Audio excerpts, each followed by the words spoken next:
Do you know that little twinge in your hip when you stand up from a chair? That feeling like something got stuck in there, as if a gear suddenly rusted. You try to stretch, you shift positions. Sometimes it goes away, but it doesn't take long to come back. And over time, that pain starts showing up in other moments too. When you get into the car, when you climb the stairs, when you turn over in bed in the middle of the night. What most people do at that point is what seems logical.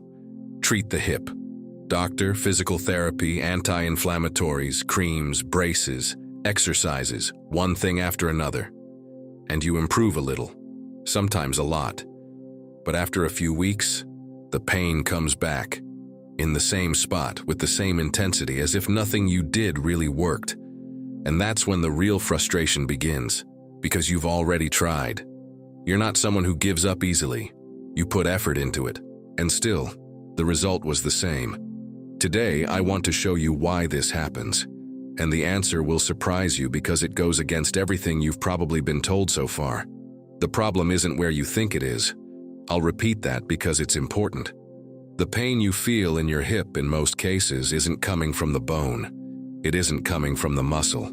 And it isn't coming from a structural issue that only surgery can fix.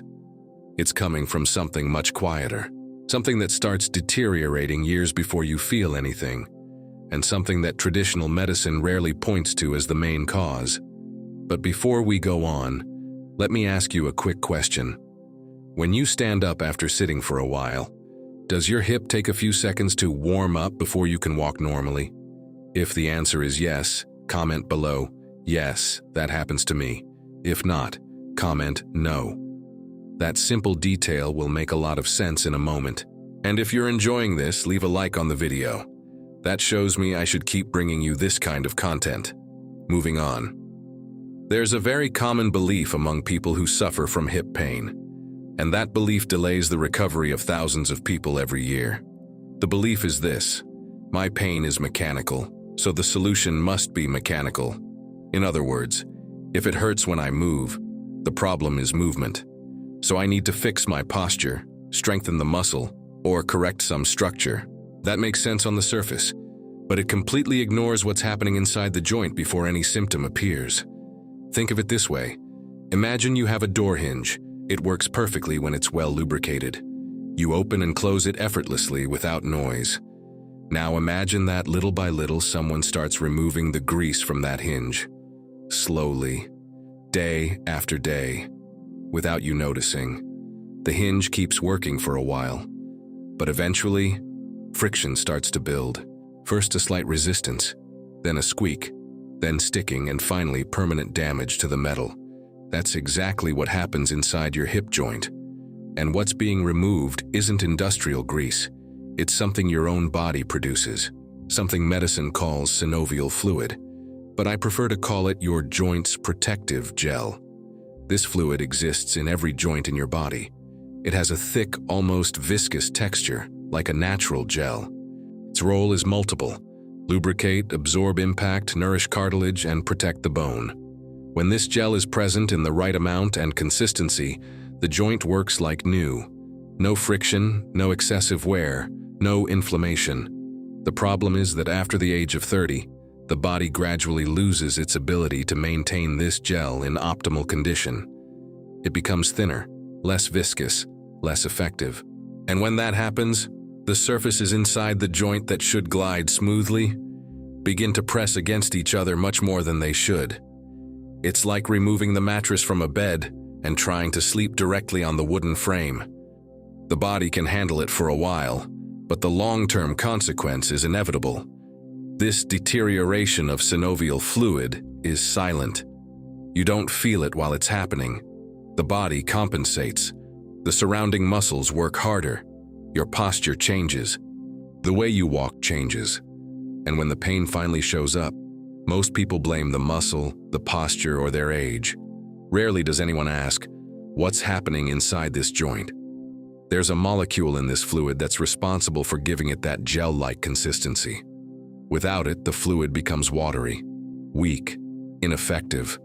With it, the fluid is thick, nourishing, and protective. This molecule is abundant when we're young, and it gradually declines over time, almost invisibly.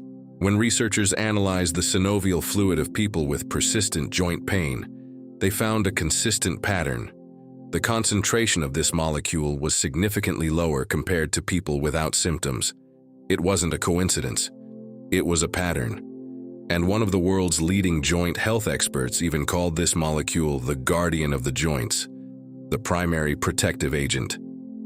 This has an important implication. If the root cause of your hip pain lies in the deterioration of this synovial fluid, not in the muscle, not in posture, and not in mechanical wear itself, then it makes perfect sense why so many conventional treatments only work temporarily.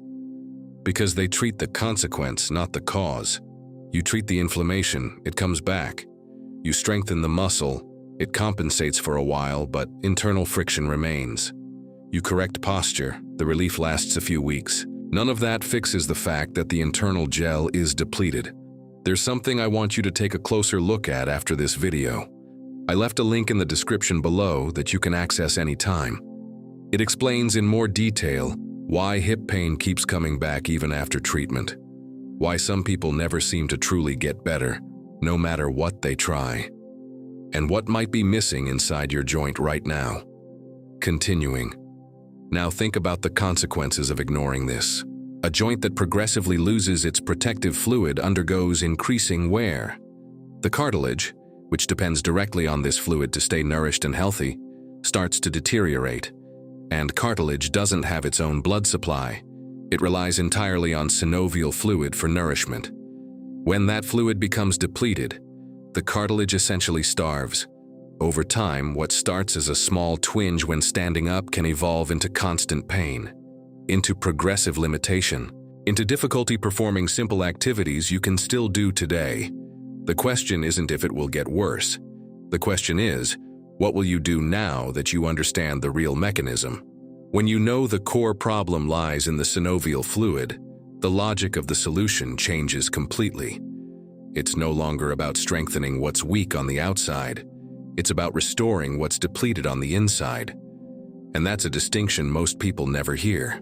Not because it's hidden information, but because the conventional healthcare system is still heavily focused on treating symptoms and rarely reaches the molecular cause. How long does something like this take to improve? That's a fair question, and it deserves an honest answer. Joints don't recover overnight. Synovial fluid doesn't return to optimal health in a week.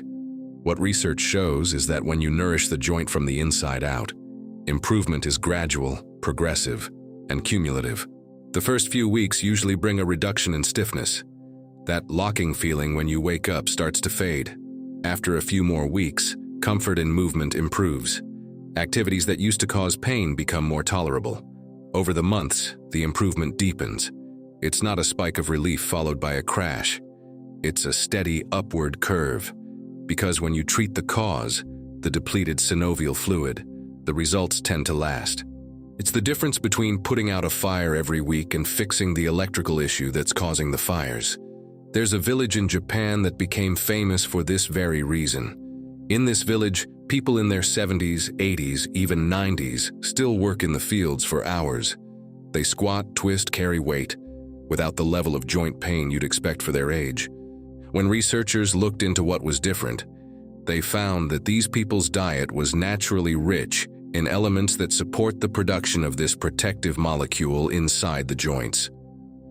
The soil in the region produced foods with unusually high concentrations of this nutrient, and these elders, without knowing the science behind it, simply ate what the land provided, and their joints quietly benefited over decades. Most of us don't have access to that kind of food on a daily basis, but science has identified this mechanism. And today, it's possible to replicate this effect in ways that didn't exist before. I won't go into specific details here, because what I want you to take from this video is the understanding of the mechanism, not the product. I want you to walk away seeing your hip pain differently, not as a mechanical problem that needs a mechanical solution, but as a signal that something internal needs to be restored. That understanding alone changes the questions you'll ask your doctor, and the choices you'll make for your body. And if you want to understand how all of this connects to a concrete solution, What can be done to restore this synovial fluid and treat the cause, not just the symptom? Check the link in the description below.